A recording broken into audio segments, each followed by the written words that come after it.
Welcome to Two Open Doors, the podcast that explores our power to open or close the doors of relationship with the important people in our lives.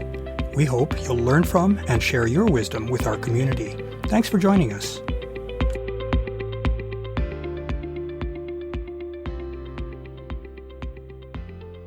In past episodes, we've looked at many different aspects of relationship. We've noted that relationships differ in terms of what the partners seek from the relationship and from each other, in how good an initial fit there is between them, that is, in their degree of compatibility, in terms of what each partner brings to their relationship, including both gifts and deficits or vulnerabilities, and in terms of how each partner experiences their relationship interactions at the physical, cognitive, emotional, and spiritual levels. In this episode, we'll look past all of this variation to discern that there is some regularity across relationships. We'll look at what I think of as the relationship life cycle. Using that as a framework, we'll see what stages a relationship can evolve through and what changes or transitions are available to the partners at each stage of a relationship. Note that relationship exists between the members of a dyad or a pair of individuals. Collections of pairwise relationships can form a person's broader relationship network. Let's start by thinking about 6 qualitatively different stages or phases a relationship can pass through as it evolves. 1. Before a relationship even begins, or after it ends, a person is in a state of seeking connection, assuming, of course, that the person desires connection with others. In that state, the person is aware of those around them and is receptive to possible interest in connecting with someone as a relationship partner. Here, we won't distinguish between the various sorts of connections that might be of interest. 2. Based on this awareness and receptiveness, the person may find that they feel attraction to a prospective partner. That attraction may be based on physical attractiveness, behavior, social connections, or any of a number of other possible attractive traits.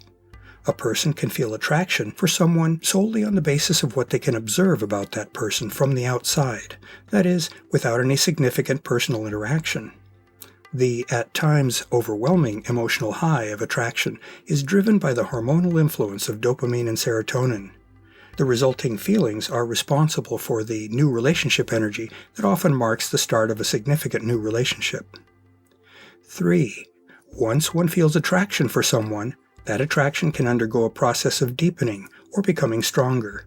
Conversely, early attraction can dissipate instead of deepening. During this early phase of relationship, the two partners can interact in many different ways, including sharing activities, sharing sensual or sexual experiences, having deep discussions, etc. The deepening process is driven by such interactions rather than by mere external observations, as in attraction.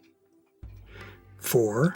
At some point, if the relationship between a couple deepens sufficiently, one or both partners may start to feel a desire for the closer sort of connection offered by bonding. In that state, the partners may feel emotionally attached to one another, creating a desire for making commitments to one another. Commitment may take the form of deciding to be together more frequently, or of making some arrangements for living together. It might also take the form of becoming sexually exclusive, or at least according some level of specialness to that relationship. Unlike attraction, which is hormonally dominated by dopamine and serotonin, bonding reflects the influence of 2 different hormones, oxytocin and vasopressin. 5. For reasons that we'll consider shortly, the tight emotional connection felt in bonding can become weaker over time. This often, or even usually, happens in the course of long-term relationships, though it can also be the result of events that occur during the bonded state. Infidelity is an example of that sort of event. I refer to the weakening of the relationship bond as a fading process. And 6. Finally, the weakened relationship may reach a point at which change in the form of the relationship is necessary. In extreme cases, such as in an acrimonious divorce, the relationship may dissolve altogether. In other cases, the relationship may simply change form, say in a transition from a sexually and emotionally intimate connection to a valued but less intimate platonic relationship. Since all such changes result in a change to the relationship, I refer to this phase as morphing. Now that we've reviewed the 6 phases of the relationship life cycle, we can consider the options available to a couple or to its individual partners at each stage of the cycle. 1. When a person is seeking connection, they may find individuals to whom they're attracted. If they find a sufficiently enticing person, they may move to a state of feeling attraction. 2.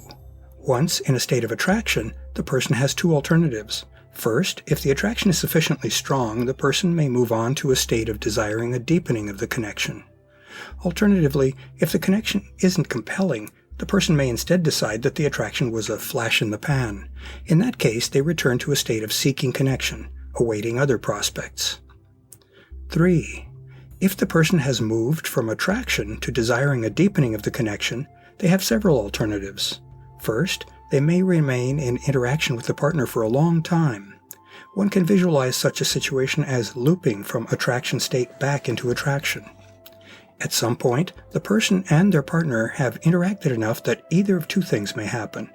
First, the person may find that there just isn't enough fit with that partner to warrant continuing the relationship. If that happens, the person returns to the state of again seeking connection, awaiting another prospective partner. And second, if the interactions during deepening are compelling, the person may decide to up the ante and move into a state of bonding. 4.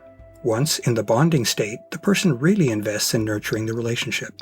Psychic attachment and various forms of commitment can take place.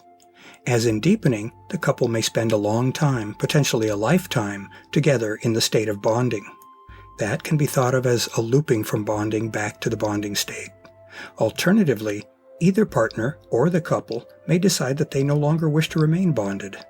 One partner may decide to leave, perhaps in response to a betrayal or some other incident involving breach of trust, which is poisonous to a relationship. A partner may also come to feel that the bonding relationship has become too stale or confining or unsatisfying. In any of these scenarios, the relationship moves into a state of fading. 5. Any of three things can happen within a relationship that is fading. First, the partners may jointly take action to renew and save their relationship. Often that happens with support from a therapist, relationship coach, or other helping professional. In that case, the partners both recommit to move back into their intimate bonded state. Second, they may remain in or loop back into the fading state for a long time. This happens in the case of bonded couples who are not content with their relationship, but for whom the devil that they know, that is, their dysfunctional or toxic relationship, is still preferable to the devil that they don't know, or the challenges of exiting the partnership. Fear of the unknown, or low self-image, or other negative factors can keep them trapped in the relationship. This can be the case in long-term married couples who no longer love or nurture each other, but who find it morally unacceptable or logistically daunting to exit their relationship. And third, the couple, or either partner, may decide that the relationship no longer works for them. In that case, they need to decide what to do about their discontent. 6. Finally, for those who have decided that their fading relationship is no longer tenable, they may move toward changing or morphing the form of that relationship. In some cases, when the relationship is deemed dead, the partnership dissolves and the partners either move back into a state of seeking connection or they give up on seeking connection. Alternatively, the partners can seek to salvage their relationship by altering the goals and expectations that define that relationship. That constitutes morphing the relationship into something new. As an example, a married couple may separate but remain friends, or a polyamorous couple may move from a sexual connection to a platonic friendship. To sum up, we've just sketched the complexity that relationships present us with. We all have choices, and that certainly applies as much to our relationships as to the other facets of our lives. It's good to understand the choices that are available to us at each stage of our relationship so that we can make informed decisions about what we want in our lives. In choosing responsibly, we maximize our freedom while also minimizing the avoidable negative impact on the lives of those we care for. To learn more about Two Open Doors and to engage with our community, I'd like to invite you to visit the Two Open Doors private Facebook group for blog posts and discussions, and the Two Open Doors meetup group for events. I also invite you to contact me directly by writing to me at Claude, C-L-A-U-D-E, at twoopendoors.com. I'd love to hear from you, and I'll use your inputs to guide my work on future blog posts and podcast episodes. Thanks for visiting Two Open Doors.